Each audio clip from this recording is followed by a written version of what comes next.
What is going on, YouTube? It is me, Topher Crost, here to do a Dark Magician deck profile for you, including and based around, or, the whole deck is based around using Dark Magician, the Dragonite, the new support that just came out. Now, before I get started, I just wanted to say that this is, so far, I believe, the best Dark Magician deck I have made in terms of win capability. But the deck flow is a little bit lesser than my last deck because of the Eye of Timaeus build that I have going on, so you can get your Dark Magician, the Dragonite out. But without further ado, let us begin straight up on this Dark Magician deck profile, and I will show you what we got going on. So let me get the deck to the side. So first we're going to go through the monsters, and of course, starting us off, we have 3 Dark Magicians. Why would you not play Dark Magicians? For those of you who are new to my channel, I will say what I always say about the Dark Magician. This is your resource. This is your everything in this deck. This is how you do pretty much everything with the deck. Always run 3. There's no reason not to run 3 Dark Magicians in a Dark Magician deck. Next up, we will have Magician of Dark Illusion. I'm playing him at 1. Some people play him at 2 in the Eye of Timaeus builds. Basically what he does is he counts as a Dark Magician while he is on the field, and also can basically reborn your Dark Magicians if you activate a spell card, and can be summoned out of your hand if you activate a spell or trap on your opponent's turn. So that's what he does. I run him at 1 because I don't want... The deck is bricky a lot, and it's really easy to get him out with Magician's Navigation. There hasn't been a game that I think that I haven't gotten him out when I needed him, so I run him at 1 just because I can pull him anytime I want. Like I said, this deck is more based around getting the cards that you cannot pull as much, and don't have the searchability out more often. So, next up, 3... Apprentice Illusion Magician. Of course, you're going to run 3 of her. She is a search for Dark Magicians, and she is an honest. I actually find that in this build of the deck, I end up keeping her in my hand more often than not, and using Illusion Magic to get my Dark Magicians into my hand, or I have a Dark Magician in my hand already. I end up using her more of an honest, but if you need a Dark Magician in your hand, she's a good way to get it. Also, she can set up some rank 6 XYZ plays, so you're never... she's just so good for the deck. You should always run 3, and now with the new deck reprints, it's possible for you all to run 3. Next up, we have Magician's Rod. Best search card by far in the deck. Normal summon, Magician's Rod, you get to search for a Dark Magician spell or trap, and it's recyclable from the graveyard, which makes it awesome. Run 3. I've never had a problem getting Magician's Rod. The only conflicting problem I've ever had with Magician's Rod is using this next card that I'm about to show you on the same turn, and that's because they both have to be normal summon, but it's usually not that big of an issue. I'm either using one or the other, situational depending on which one I'll use. And the next card up, and the last for our monsters, is 2, Spellbook Magician of Prophecy.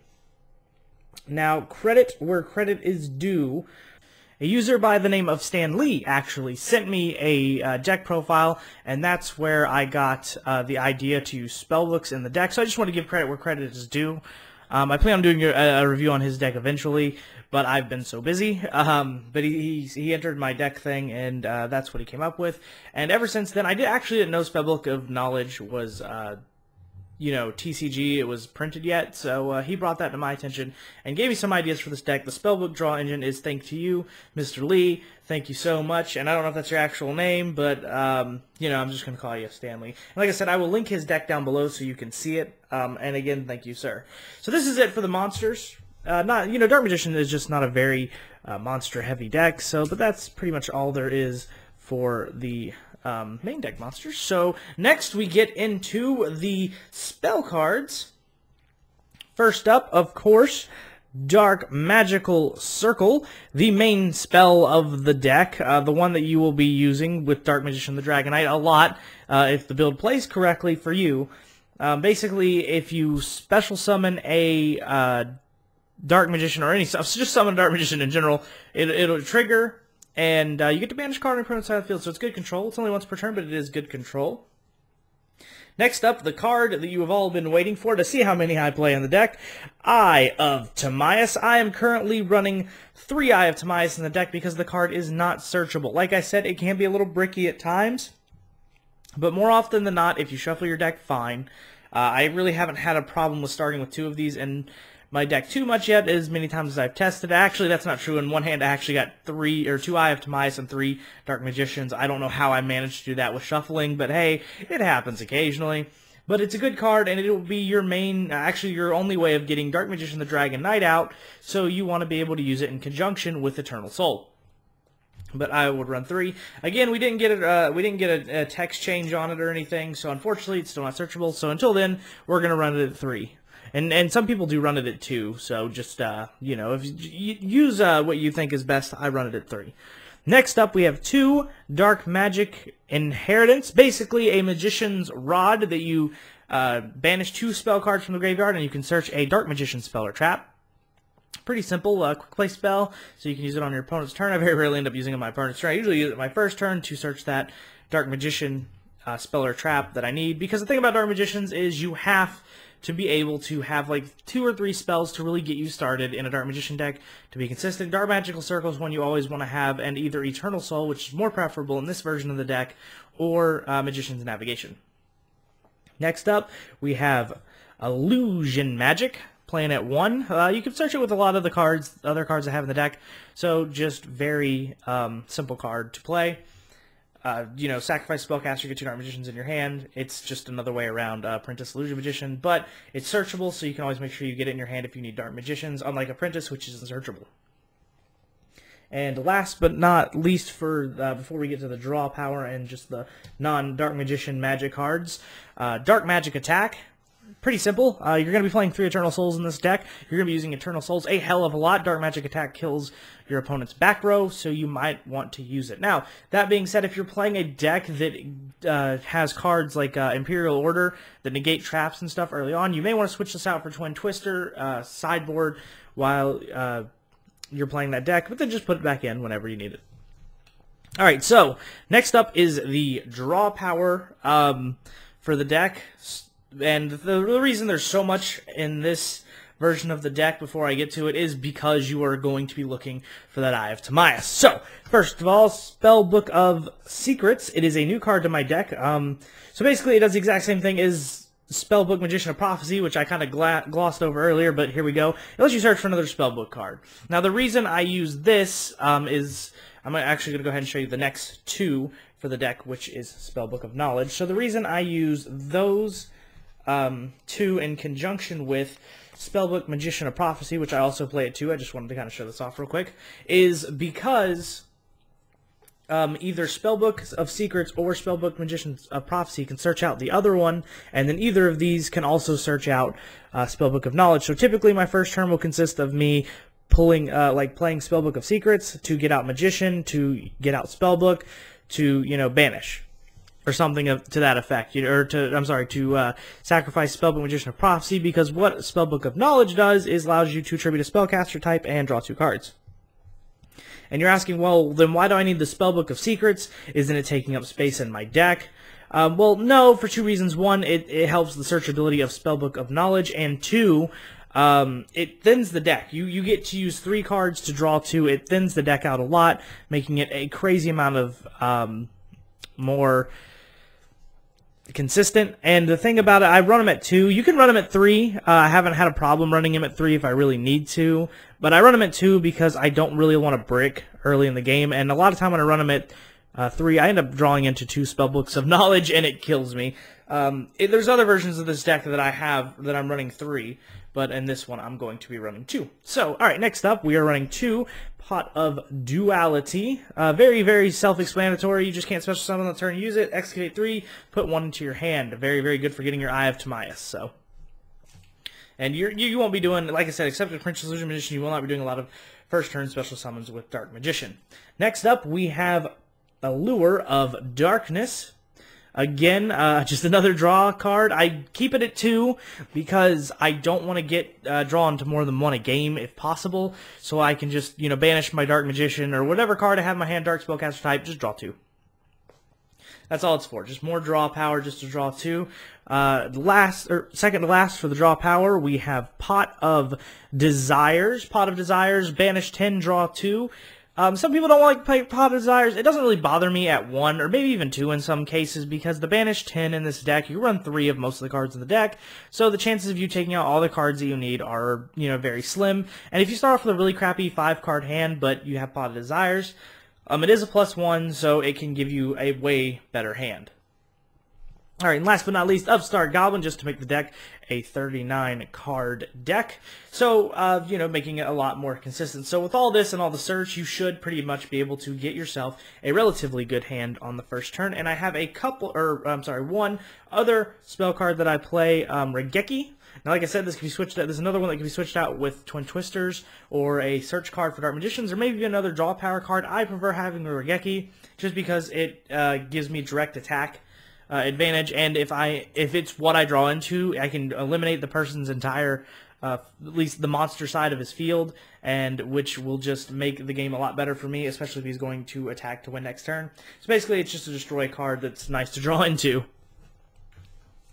It's a pretty good card, though. I probably will play Regeki for a while, but if any card had to be taken out of the deck, it would probably, as it stands, be Regeki or maybe one of the Eyes of Timaeus. But like I said, they're working really good for me so far, so I haven't really done anything. Anyway, on to the traps coming in at 3. Well, not number 3 like a top 10 list, but 3 that I play is Magician's Navigation. Special summon a Dark Magician from your hand. Get a Dark Spellcaster that is 7 stars or less, good for setting up XYZ plays, and it has a negation effect. So something that you might not know is Dark Magician, the Dragon Knight, which I will get into later, protects your Eternal Souls and spell cards, but and Eternal Soul protects your Dark Magicians, but for anything else that you might need, like, I don't know, like, maybe like a trap, like a Mirror Force that might kill all your cards, except your Dark Magicians, of course, or something to that effect, you can negate it, or cards that help your opponent special summon cards that'll destroy your Dark Magician, the Dragon Knight, or something like that. Plays is what that's for, just good negate from the graveyard, but you'll be using the first effect a lot more than the second effect, with this deck, because this deck, once you get Dark Magician the Dragon Knight out, it seems to be pretty consistent. Alright, next we have Eternal Souls running at 3, and what this does is all your Dark Magicians are, or any card named Dark Magician is unaffected by your opponent's card effects, period, and once per turn you can special summon Dark Magician from your hand or graveyard, or you can get a Dark Magic Attack or 1,000 Knives from your deck to your hand. So that's very, very nice. Run at 3, it is the card you want to be using when you use Dark Magician, the Dragon Knight. A Dark Magician Dragon Knight, it counts the Dark Magician, so you'll be reviving it every turn, setting off your circle, and getting a good banish on your opponent. Alright, so next up we have Solemn Warning. Just another card like Regeki to draw into to kind of sway your opponent off if you're not drawing anything else.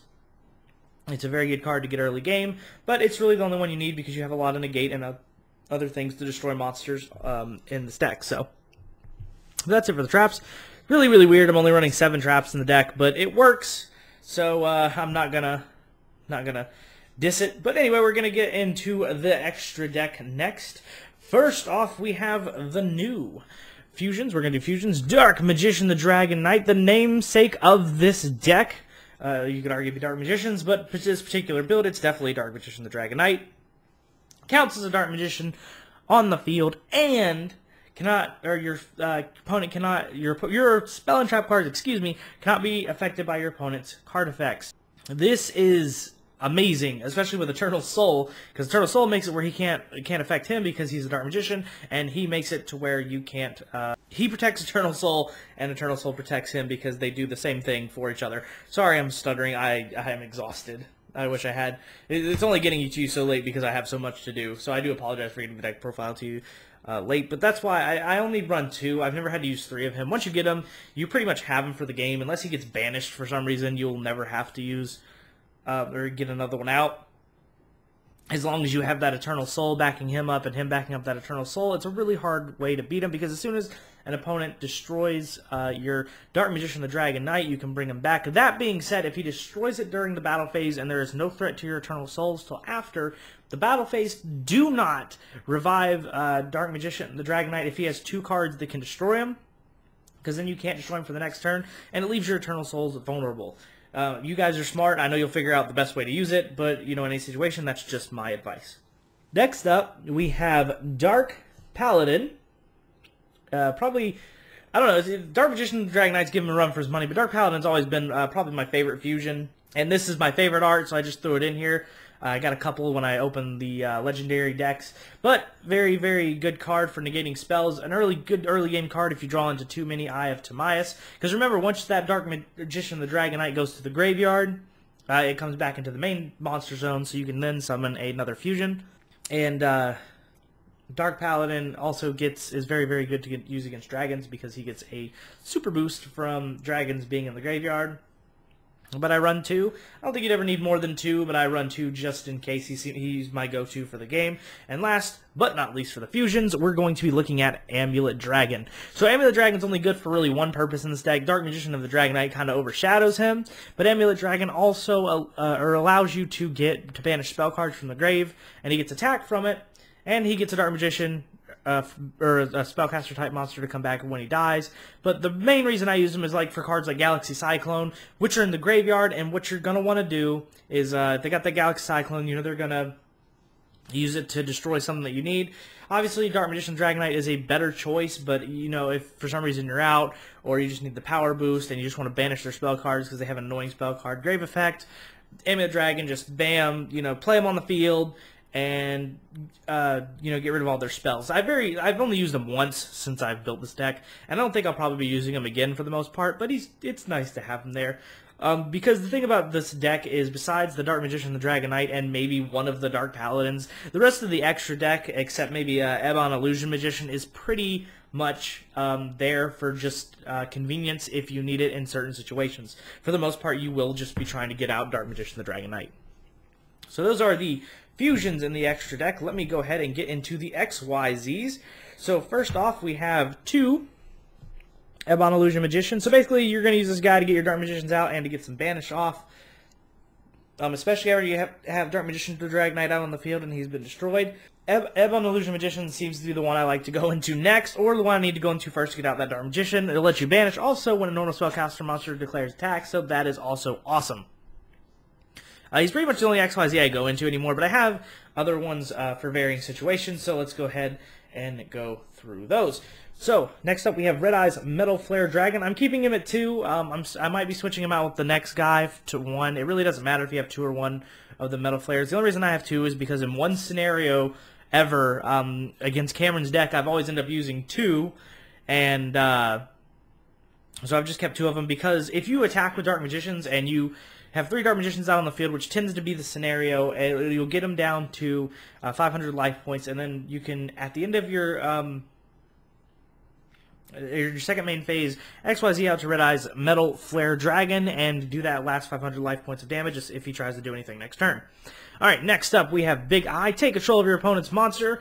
That's pretty much the only thing you're really going to use it for, and unless you need to take control of a monster because it's stomping you or stumping you from your plays, you'll probably never use Big Eye, but keep him in the deck because he is very handy when you need him. Last, level 7 XYZ is going to be Ebon High Magician. Lets you play spells and traps and quick play spells straight from your hand on your opponent's turn, which is fantastic and is one way to protect your spells. Very rarely will use him, but he's still nice to have just in case. Next, we're going to the level 6 XYZs.